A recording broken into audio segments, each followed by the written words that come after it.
Welcome to the Mind Matters podcast.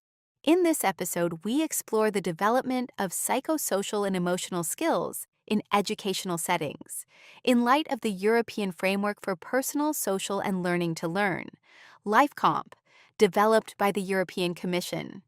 Today, we are joined by psychologist Maria do Rosario Ruivo, who will share her perspective and experience on how these competencies can be effectively cultivated in school-aged children. Could you briefly tell us about your experience supporting the well-being of primary school students, what motivated you to pursue this approach, and how you work on emotional resilience with children aged 7 to 11? Eu sou psicóloga da educação e tenho vindo a trabalhar com os alunos do primeiro e segundo ciclo a nível do bem-estar e desenvolvimento de competências socioemocionais a dois níveis. Por um lado, um nível individual mais seletivo, que tem a ver com a ajuda aos alunos com dificuldades de regulação emocional, dificuldades comportamentais e também ao nível grupal, portanto mais universal, na promoção de competências sociais e emocionais, ou por vezes pontualmente na resolução de conflitos, quando esta problemática é sentida e é pedida pelos professores.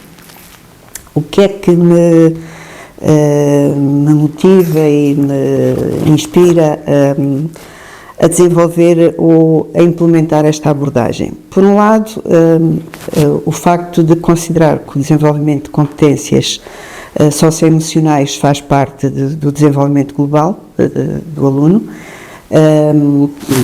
da pessoa, e quanto mais cedo e se for feito, maiores probabilidades temos de virmos a ser bem-sucedidos. Por outro lado, verificamos que, com frequência, que o pedido de alguns professores para trabalhar estas competências individualmente, este trabalho individual por vezes é menos profícuo e, portanto, o desenvolvimento no grupo turma, a aprendizagem com os outros é sempre mais eficaz e mais promotora deste tipo de competências.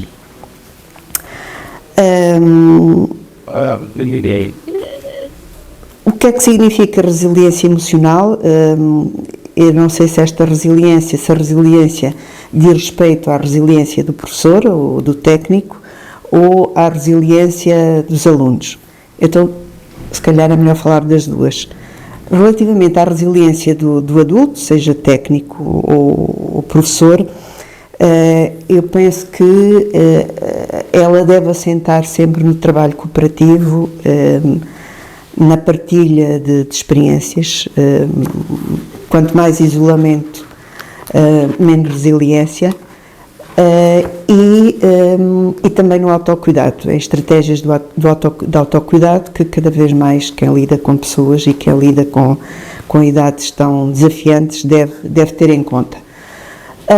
A resiliência dos alunos, pois assenta numa boa autoconfiança, na capacidade de fazer face a acontecimentos estressantes e, portanto, na capacidade de manter ou aproximar-se do equilíbrio sempre que há condições ou situações adversas. E também, se calhar, aumentar esta autoconfiança da criança e é também ajudá-lo a autorregular-se. Portanto, a autorregulação é a chave da resiliência.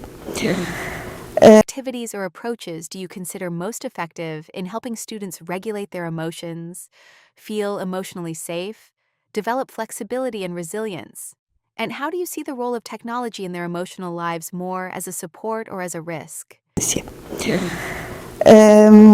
As atividades que eu considero eficazes para ajudar os alunos a regular as suas emoções, em primeiro lugar, é haver todo um trabalho que tem a ver com a literacia emocional. Acho isso muito importante. Há bocado a Clarinda falava na questão de olhar para a cara do aluno e ver que ele não estava bem. Acho que é muito importante os alunos perceberem o que é que são emoções, como é que elas se manifestam, como é que elas se expressam, como é que nós podemos ter consciência dessas emoções, como é que podemos lê-las nos outros. E, de facto, a cara, a expressão corporal é extremamente importante. E ajudar os alunos a ter esta literacia emocional, eu penso que é fundamental. E há bocado, quando a Clarinda estava a falar na cara, eu estava a pensar que também era importante dizer ao aluno, quando se diz: tu hoje não estás cá, hoje estás distante, ou aconteceu-te alguma coisa hoje, o professor dizer-lhe que vê, de que forma é que ele vê isso. Portanto, o professor é sempre um modelo e é sempre um espelho para os alunos e, portanto, lidar bem, reconhecer as suas próprias emoções também ajuda a que o aluno as reconheça, as identifique e depois as consiga regular. Social emotional strategies and initiatives in the classroom promote emotional comfort, empathy, cooperation, and conflict resolution among students, while also supporting teachers in creating a positive and socially supportive learning environment. O que é que ajuda as crianças a sentirem-se emocionalmente seguras? Eu penso que é a relação com o professor, de facto. O professor é aqui, a pessoa do professor é aqui a chave do bem-estar. Claro que isso coloca uma responsabilidade muito grande no professor, mas penso que é mesmo assim. Se o aluno sentir o professor como uma pessoa que dá segurança, que dá conforto, que contém até às vezes as suas emoções mais desafiantes, isso fará com que ele se sinta melhor e mais confiante em sala de aula. Posso partilhar uma atividade que eu às vezes uso com os alunos para os ajudar a gerir emoções desafiantes ou emoções que provocam stress, e este exercício é o semáforo. No fundo é o semáforo das emoções, fazer aqui uma metáfora com o semáforo. Portanto, no meio da nossa mente, às vezes um bocado caótica e um bocado confusa, quando nos acontece algum evento, ou quando em sala de aula as emoções dos outros chocam com as nossas, é importante ter este semáforo, e o aluno pode fazê-lo. E ele tem que aprender a que o sinal vermelho é para parar, o sinal é para parar e ter consciência do que está a acontecer no corpo, porque o reconhecimento das emoções no corpo, o que é que elas fazem ao nosso corpo, é extremamente importante na regulação. O amarelo é para pensar, não é? Para refletir sobre aquilo que se está a passar e sobre a melhor resposta ou a melhor solução para aquele problema. E o verde é para avançar, seja para avançar com comportamento, com uma resposta, ou também avançar para pedir ajuda. Which methods and practices foster a growth mindset, self-reflection, responsibility for learning and behavior, and the integration of problem-solving and digital tools in primary education? How do parents and the wider community contribute to children's well-being and their capacity to learn?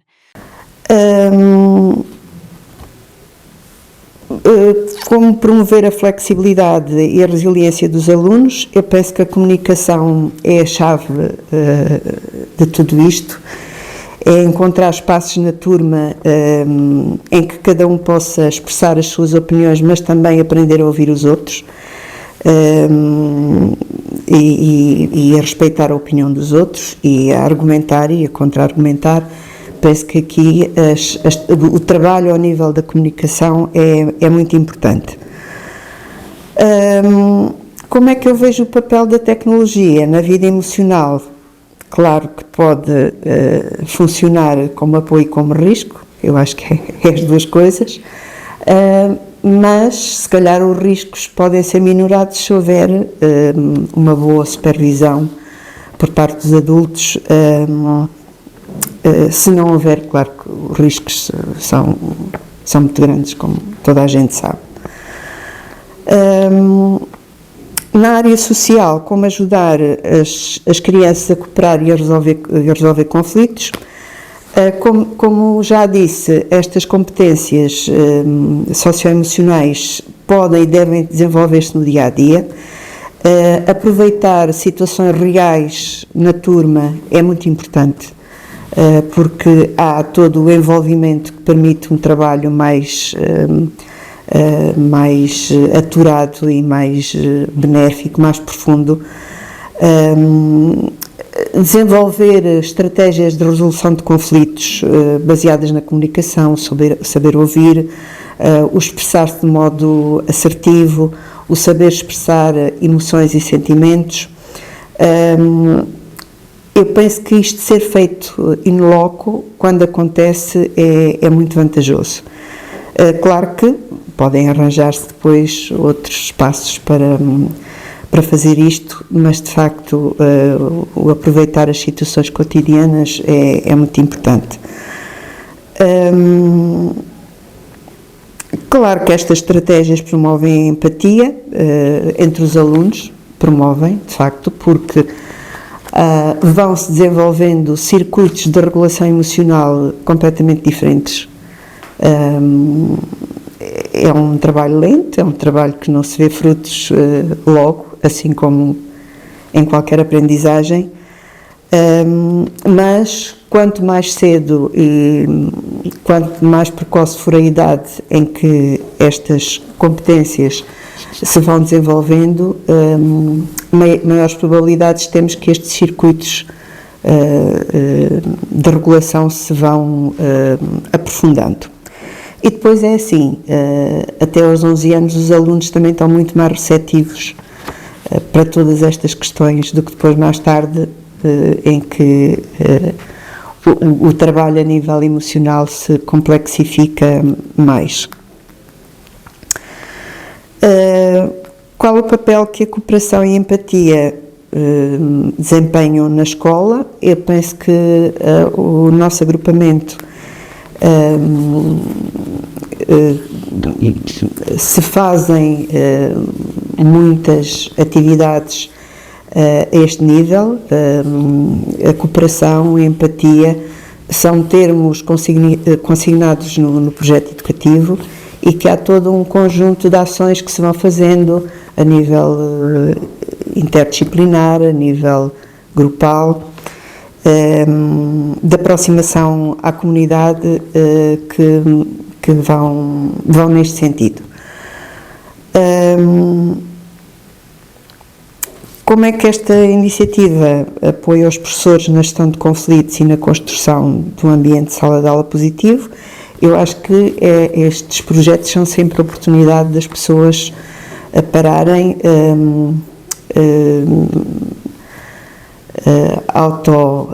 avaliarem as suas práticas e aprenderem alguma coisa. Portanto, experimentarem também coisas novas. E, portanto, nesse sentido, estes projetos são sempre uma mais-valia e ajudam, de facto, os professores a consolidar e a rever estratégias de atuação.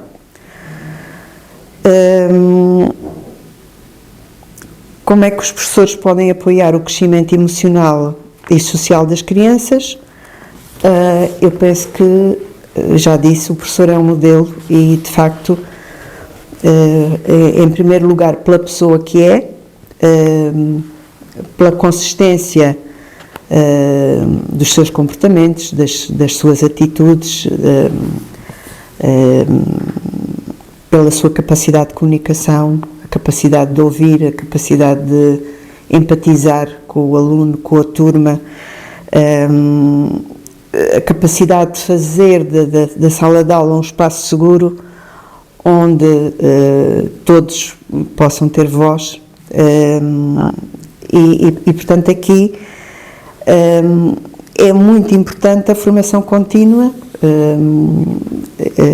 uma formação contínua que aborde estas questões, porque o professor também não pode ficar sozinho na sala de aula com todas estas problemáticas que não são fáceis para ninguém, não é? E, portanto, perceber qual é a função do comportamento daquele aluno e ajudá-lo a perceber também qual é a função daquele comportamento é muito importante. Os métodos, eu penso que devem ser sempre métodos ativos, centrados na criança, que encorajem o esforço, que ensinem que o erro não é necessariamente um fracasso, mas às vezes é a única forma de aprendermos, e também que fomentem a autoavaliação de forma recorrente e não apenas em períodos específicos para o efeito. Que práticas ajudam as crianças a assumir a responsabilidade?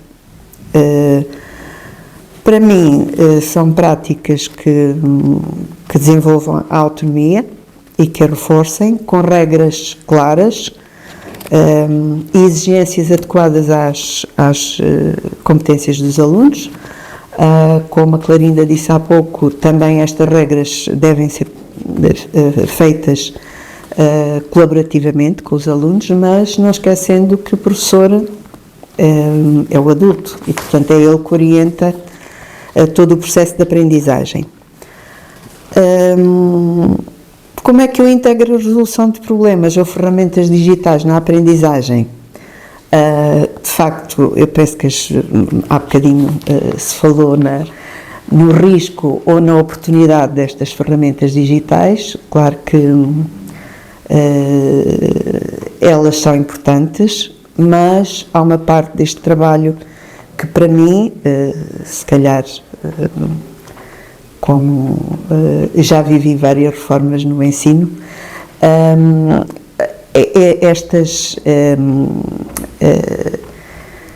este trabalho de regulação emocional e desenvolvimento de competências se faz muito no face a face e, portanto, e na proximidade na proximidade física. Agora, claro que as ferramentas digitais são importantes e são isso mesmo, são uma ferramenta, não são um fim em si. De que forma é que os pais e a comunidade contribuem para o bem-estar e capacidade de aprendizagem das crianças?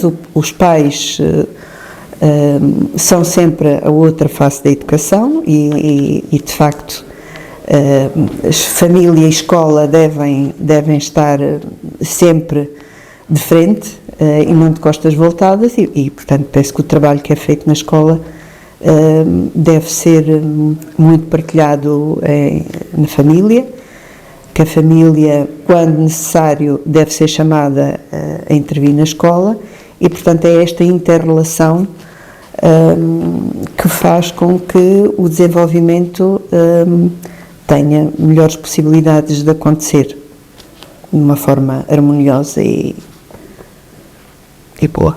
Thank you, Maria do Rosario Rivo, for sharing your perspectives and experiences. Your practical strategies will certainly support teachers and schools in strengthening their students' emotional and social well-being. In this episode, we learned how small daily actions, from self-regulation activities to practices that promote cooperation and problem solving, can make a meaningful difference in the development of children's psychosocial and emotional skills. Thank you for joining us on the Mind Matters podcast, episode number 6.